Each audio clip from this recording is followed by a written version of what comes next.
waqooyi bari dadka shacabka jooga ma baraarugsana dadka deegaanka degan uun baa wax baraarugsan oo wax fahansan oo wax arkay marka dadkiina siyaasiyiintii iyagu wax waa fahansan yihiin laakiin waxaad moodaa inay iska indhatirayaan waxyaalaha jira dhibaatooyinka jira ee maamulka maaragtay dhiigyacabka ee goonigosadka ah oo ummadda soomaaliyeed ku dhibaataynayo dadka soomaaliyeed ee deegaamada deganaa hadday tahay gobollada sool iyo sanaag iyo haddii ay tahay gobolka awdal iyo dadka shacabka ee sharafta badan ee soomaaliyeed dega run ahaantii waa caqabad ku habsatay oo ka daranta koonfur ka jirta mid lamida kasii daran baa ka jirta marka wax anigu hadda laga eeganayo oo dawladdii soomaaliyeed sideedaba dawlad baa wax hoggaamisa ama wax hagaajisa ama wax xumaysa haddii balansigii siyaasadda ay meesha ku jiro oo nimankii ummadda kala goynayey dadka dhibaataynayey shacabkii soomaaliyeed ee ilaa xadka jabuuti ilaa soomaaliya qaybata ugu weyn ilaa mudug afka la soo galaa doonaya inay dhibaateeyaan oo ku socda dawladdiiba waxaad mooddaa inaysan fahansanayn oo filinkeedii uu dhinac marsan yahay sababtu anigu u malayn maayo inaysan fahansanayn waa wax macnaha la iska indhatirayo oo loo jeedo oo ku talagala baan u arkaa dadka deegaamadu dadka qayb sharaf badan bay leeyihiin way isdifaaceen oo markay arkeen qaabka dadkan wax u wadaan way isdifaaceen haddana difaac bay ugu jiraan inay isdifaacaan inta nin ka nool yahay inay ku dhintaan oo ku dhammaadaan bay diyaar u wada yihiin intaa laga helayo dawlad soomaaliyeed oo siyaasad iyo ajandad qarannimada iyo dal kala go'iisa waa taqaani micnaha uu leeyahay iyo wuxuu ku salaysan yahay hadda waad u jeedeen tusaale kaliya waxaa inoogu filan dariskeenna TPRLF kooxdii dhiigyacabka ahayd ee dalka dhibaataysay ee etoobiyana dhibaataysay soomaaliyana dhibaataysay dhibaatooyinka ay geysatay markii ay ogaatay in xukunkii dawladda laga wareejiyey waxay damceen isku dayeen inay go'aan waad ogtihiin dhibta ku dhacday iyo etoobiyaanku qowmiyad walba ay yihiin inay meel uga soo wada jeesteen waxay ka cararayeen maxay tahay in dalkoodu la kala gooyo ay mataqaanaa magacyo kale meesha la keentoono dawlado cadow oo kalena ka faa'iidaystaan dadka saa samaynayay ma ahayn dawlad laakiin waxay ahaayeen dadka sa u taagnaa ee ka hadlayey ee qadiyadda difaacanayay ilaashanayay shacabka soomaaliyeed shacabka etoobiyaanka ay ahaayeen shacabka soomaaliyeedna middaasaa looga baahan yahay in ay soo jeestaan arkaan dhibta meesha ka jirta kologo uu miisaanka uu leeyahay khiyaaliga laga dhaadhiciyo ee lagu dhaadhiciyo dadka koonfur hadday joogaan iyo hadday gobollada kale joogaanba laga dhaadhiciyo waxaa ka mid ah dal baanu ahaan jirnay calan baanu lahaan jirnay taariikh iyo dal baanu ahaan jirnay la yaqaano meel ay ku qoran tahay annagaa u dhalannay wasiirka baa u dhashay dadka shacabka soomaaliyeed dadka aqoon-yahanada soomaaliyeed baa u dhashay meel ay ku qoran tahay dal soomaaliya la dhaho ku biiray dee anigu ma garanayo waxaasna waa been iyo marin habaabin iyo maaragtay in dadka la ambiyo oo shacabka ee soomaaliyeed soo koraya dhalinyarta iskuulka dhigata ay ambadaan oo wixii runba moodaan oo haddaba sida u badan tahay dadkii qayb run moodayba marka waan ku yar dheeraaday raalli ahaada waxaan rabaa keliya inaan usoo jeesto oo aan la hadlo aqoonyahanka soomaaliyeed qof walba oo vision iyo aragti leh oo soomaaliyeed oo maaragtay dal iyo dibadba jooga inuu ilaaliyo qadiyadda dawladnimada soomaaliyeed haddii aadan wax kale awoodin oo aadan dalka wax kale u qaban karin waxaad ilaalisaa in aad taariikhda eegto dibna u ifiso baadho akhrido aragto waxa jira iyo caqabadda hadda meesha sida ay u socoto intaba inaad aragtaan kuna dadaashaan in aad difaacdaan magaca soomaaliyeed ee la doonayo in maaragtay la nusqaamiyo oo maaragtay wax loo dhimo waad mahadsantihiin salaamu calaykum mudane cabdiweli aad baad u mahadsan tahay aad iyo aad baad u mahadsan tahay marka aqoonyahanka soomaaliyeed in ay wax fahmaan ayaa loo baahanyay sida aad tiri waa arrin runa ta kalena waxa weeye in arrinkan maogtahay cunaqabatayntan laynagu hayaay ee dadkan maogtahay gobollada aan ka sheekaynay lagu hayaay wiiga horaan lahaa arrintani maaha arrin caadiya waa arrin international waa inay noqoto arrintan international maaha waa sax weeye aqoonyahanka Soomaaliyeed inaan u sheegno ummadda Soomaaliyeed u sheegno laysa adduun weynaha hortiisana waa inaan ka sheegno oo ka xishoonin Arab League waa inaan ka u sheegno African Unionka waan u sheegno inaan u sheegno wadannada waaweyn oo dhan waa inaan u sheegno in wadannada aynu joogno oo dhan waa inuu u sheegno waayo waxaan waxa weeyaan waa xadgudub la inagu samaynayo wey adduunkana waxyaalaha saas oo waxa weeyaan bini'aadanku in haddii aad aamusto waxa la moodayaa waxaan run oo de moogtahay iyo dowladdii dhannaydba ma sheegaysaba iyadii baa kugu tacadiyeysaba marka waxa weeye in muxuu ahaa aynu in arrinkeenna meel walba ka rigno adduun weynaha u sheegno cid walba u sheegnana wey oo Soomaali iyo cid walba aynu u sheegno wey marka iminkana waxaan kusoo dhaweynayaa in mudane Liibaan waan salaamayaa martida iyo madaxda maamulka noo wata aad baan inkaga mahad celinayaa ciwaanka ay soo jiitay waana ku faraxsanahay ayaka tashiga deegaanka daraawiishta iyo weliba deegaankii aqoonta anugu nin reer Soomaali weyna anoo ah haddana si dadbanan waxaan u ahay nin SSC ama gobolada Sool iyo Sanaag iyo Cayn doodahan oo kalena wax badan baan kala hooska ka qabtay waana jeclahay in sidaan loo wado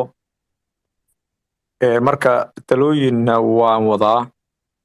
wax badan baa iga soo baxay bulshada deegaankaas midna waxaan rabaa inaan fikirkeyga ku cabiro horta deegaanadaas waa deegaano laga soo ixtiraaqayo ama la dabagalay dadkii daraawiishta 100 sano ka hor ka halgamay deegaanka kale awdal boqortooyadii qadiimiga ahayd ayaa maaragtay ayadana caalamka u daba socdaa deegaanada Soomaaliyeed markaad aragto deegaanada xadaariga ah gumaystuhu waxay jecel yihiin in deegaan lagu murunsan yahay laga dhigo si dadkaas ay horumar iyo guulo aysan u gaarin ama uusan hogaamiye uga soo ifbixin markaad fiirido tusaale wadamada Carabta iyo weliba Turkiga markaad fiirido Iiraan waxaa kala qaybsaday dadkii Kurdiga la yiraahdo wadamadaas oo loo kala qaybiyo gumaystuhu oo siri ama ka soo baxa hogaamiyii islaamka ah ee dadka deegaanka asalka ah ka soo jeeday markaan soo guda galo arrinka tala midda aan wada waxa weeye in marka ugu horeysa deegaankaas aan ku hormaray gobolada Sool iyo Sanaag iyo Buuhoodle ama Cayn in systemka gobolada waqooyi ay si dadban u galaan kadibna ay odayaashooda iyo dhaqankooda intay shiriyaan ay jawaabo ka bixiyaan adag oo ah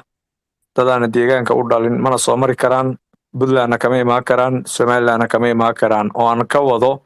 inay xuduudaha labada dhinacba ka xiraan la baxaan maamul la yiraahdo waqooyiga Somaliland ama bariga Somaliland aan ka wada si waqooyiga Somaliland ay ayaga wada hadal la sameeyaan marka meeshaas waxaa ka soo baxaya system qurux badan oo ah in Soomaaliya iyo Somaliland wada hadlaya meesha ka baxdo ay dhacdo waqooyiga Somaliland iyo bariga Somaliland wada hadlaya dawladda Soomaaliya ama federaalkana waxa badan baa uga fududaanaya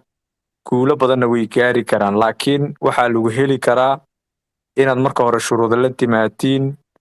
oo ah inaad madaxweynaha xor xisbi kamida idinku aad xor u noqotiin inaad gudoomiyaha baarlamaanka iyo xildhibaanada tusaale gobolka Sool 12 xildhibaan uu leeyahay 4 xildhibaan reer baa qaata 1 xildhibaanna reer baa la siiyay halka 8 kale ilaa 7 kale xildhibaanna reer Caynaba ka soo galaan qaateen ayaduna waa ayaan tarro marka in waqooyiga Somaliland iyo bariga Somaliland aad u kala fadhiisatiin Somaliland oo bari iyo waqooyi kala aad ummadda Soomaaliyeed wax la qaybsatiin aan ugu qabi lahay waana mid kaliya isleeyahay inaad marka hore gogoshiina idinku aad gudaha dhigatiin amarna ku bixisiin Soomaaliya cid xoog ku maquuni karta male jufa yaroo 100 qof ayaa laami xiri karta oo cid uma soo mari karta dhihi karta tay go'aan qaataan marka waa tala guud dalo odayeed oo maaragtay geeska Afrika ka imaanaysa oo aan siinayo walaalaha maaragtay u saaxiibka ah daraawiishta awdal maaqari waxaan israaciyey kolley ba anugu iyo SSC ama qaatumo laakiin awdal waa niman xadaariya aqoon-yahanaa ayaguna ay boqortooyadoodii soo celiyaan xaq bay u leeyihiin 18 gobol ee Soomaaliya gobol kastoo ka mid ah inuu federaalka toos ugu biiri karo marka waa mahadsantihiin meekan waa kusoo agdhiga walaal insha Allah waa mahadsantihiin okay liban talooyin buu soo jeediyey inkastoo kulley annagu aanan de guyda ogolayn oon waxa weeyaan groupka hargeysi waddanka inay kala gooyaan bay rabaan fikirkaasina maaha fikir aan taageersannahay oo un kasoo horjeednaa marka marna dadkan imika iyaga la shaqaystaaye de ku dhex jirayna waa dad ay moogtahay dee nafi badda uun ama nolosha ku kaliftay ee maaha dadka laftigooda kuwaa la socdaay dad dee niyad ahaan la socda marka mar walba annagu kulley in Soomaali mid ahaato iyaan de kulley taageersannahay marka ayaa ku xiga mudane waa soo dhaweynaya qofkii ku xiga inta qof iga soo codsanayo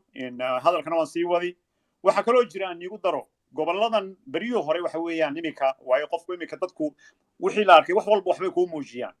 goboladan laftigooda aan iga sheekaynayo gobolada galbeedka iyo gobolada barigu lixdanadii markii xorriyadda la qaatay niyad ahaan iyo maskax ahaan iyo giddi waxa weeyaan Soomaalinimay daacad u ahaayeen boqolkiiba boqol taasina markii dambe maxay seejisay waxyaalo badan bay seejisay maanta waxa dhacaysa inaad aragtaan mooye saylac dekad maaha maxay u noqon weyday dekad waa arrin lala yaabo dekad ahaan jirtay 1000 sano dekad ahaan jirtay maxay u noqon weyday laas qoray markii Ingiriisku yimid dekad bay ahayd 60kii xorriyadda markii la qaatay dawladii Soomaaliya inay dhisaan bay ahayd waxaad weydiisaa maxay laas caanad u yeelan weyday airport cajiiba maxay boorama u yeelan weyday buuhooda u yeelan weyday baranwood u yeelan weyday golkaasoo dhan yani waxa weeyaan xitaa markii dawladii shicibkii jireen dadku moogtahay dadkan imika unbaa la wada baraarugay laakiinse markaa laftigiisu takoori jiray oo moogtahay aan la dareemayna uu jiray oo moogtahay uu jiray oo xitaa goboladoodii Hargeysa Burco la wada hoos keenay markii xorriyadda kadib la qaatay 61kii marka waxa weeye imikana waxaad moodaaba dadkii ay moogtahay Soomaalinimo iyo sharaf ahaan iska aamusnaa ee wax walba ku dhaca dhaqaale kastoo laga leexiyo horumar kastoo laga leexiyo Soomaalinimo awgeed u liqaayay yaa imikan la keenayba in la yiraahdo ciidamada looma qori karo Soomaali ciidan looma qori karo in macaawimo lama siin karo qofkii go'ayay ee baabiinay waddanka baa la sii taageeraya isagoo ogeyn xitaa 60nadii iyo 70nadii oo dhan horumarka waddanka oo dhan barbariya Hargeysa Burco la gelinay kama xumin oo dad Soomaaliyeed waliba waan jeclaan lahayn in looga sii badiyo laakiin waqooyiga laftigiisa la sheegay in cidda qurahe wax ku qabtay waa cidda maanta go'da u walaynaysa ninbaa wuxuu lahaa waa moogtahay awrtii hashi awrta cunaysa hadana cabaadaysay waxa weey waa lana dulmay sidana la noo galay gidi hadaad wax walba sheegto horumar kastoo waqooyiga laga sameeyay Burciya Hargeysa barbarma dhaafsan dadkan kale ee maanta aamusan ee waliba lagu tumanayo ee markan la leynayo ee Soomaalinimo wada lagu dilayo wax loo qabtay ma jirto maanta waxa way tii marka haru soo dhacaysay baa la rabaa in sharciba lagaaga dhigaba si aanad jirinba marka annagu maanta haddii maanta aynu wax fahmayno wixii socdana arkayno in ilaa 60nadina wixii dhacay inuu wada ognahay wax la aqbali kara maaha marka waa inaan hadalnaa cid walna u sheegnaa dawladda Soomaaliyeedna aan ilaana cunaqabatayntan waa dambi waana crime hadduu sidan ku sii socdana waddanka de waddan jiri maayo Soomaaliyeed marka imkan Cabdi Weli baan ku soo dhaweynaya mar labaad xamidow aad iyo aad baad mudane u mahadsan tahay waxaan rabay halka dadkan goboladan dega dhexe ee sheegta had iyo goor walaalaha sheegta in la dulmiyey ama la laayo dhib loo geystay ama mataqaanaa dulmi lagu hayay hadday tahay horumar hadday tahay dhaqaale hadday tahay mataqaanaa aqoon hadday tahay mataqaanaa xataa ilaa ay gaadhsiiyeen inay dhahaan isirkayagaa dagaal lagula jiray oo la tirtiray marka aad fiiriso dawladda Soomaaliya militariga aad fiiriso horta caqabada way jireen oo caqabada ay geysatay dawladda militarigana waa iska garanay way jireen oo gobolada ma inkirayno oo ma oranayno dhib kamay geysan laakiin way ka geysatay oo gobolada dalka oo dhan bay ka geysatay hadday tahay hadda Puntland haddii ay tahay Hargeysa haddii ay tahay koonfurta meel aysan dawlad military waa iska garanaysaa dhul gacan ay ku hayso ilay hadda dawlad deegaanka waagu ka ahaa mataqaana madaxa ka ahaa iyo Soomaali cid kale iska daayo reerkiisii uu laayay oo dib u geystay marka qaab military buu u shaqaynayeen marka waa dareemi kartaa military dhibta uu leeyahay taas waxaan uga socdaa horumarka iyo cunaqabataynta iyo maaragtay istirtirtirka iyo waxaan ay ka hadlaan inay biyan yihiin kaliya waxa kugu filan Soomaaliya xorriyadda meesha u dirirtay inta ugu faraha badan ee u dhimatay ee kumanaanka xataa qabiilo ku dhamaadeen iska daa cid kale beeradan oo qabiila oo reer Soomaali waan wada naqaana qabiilaynu ku wada abtirsada qabiilo noocaas kala baa ku tirtirmay waaba la waayba ama qof dumar ah laga helay ama nin baa ka haray ninkiina uu dhintay waaba dhamaaday saas ku dhamaaday laakiin waa loogiya waa laga helayaa goboladan Sool iyo Sanaag iyo Bool intaba waa laga helayaa waa dad noocaas ah jira oo dhamaado magacooda la yaqaano laakiin qabiilo dhamaado jira waxay u dhamaadeen xorriyadda iyo Soomaalinimada in ay dhibta Soomaali ay gumaystaha ku hayaan ka qaadaan maxay ahayd Soomaaliya marka ay dhisantay inay ugu abaalguddo waxay ahayd inay abaalguddo dadkaas ay mataqaanaa ay kor u soo qaado horumar haday tahay haday aqoon tahay inay dadka ayadoo haday dadka Soomaaliyeed ka sarraysiineen inay helaan ugu yaraan ay dadka Soomaaliyeed la sinaan lama sinmin oo waa ognahay Sool waxay ka mid tahay goboladii ugu dambeeyay ee qaatay xorriyadda waan ognahay sidaas ayadoo tahay haddana waa la dhaafiyey waxaa la dhaafiyey dekadii oo waan ognahay waa laga soo qaadiyey aqoon-yahanada Soomaaliyeed ee awdal waa ogyahay taariikhda waa wax la hayo wey waa laga soo dhaafiyey hadda dekada aad sheegaysa waa la soo dhaafiyey waa laga dhisi karay dowladda Soomaaliya way ka dhisi karaysaa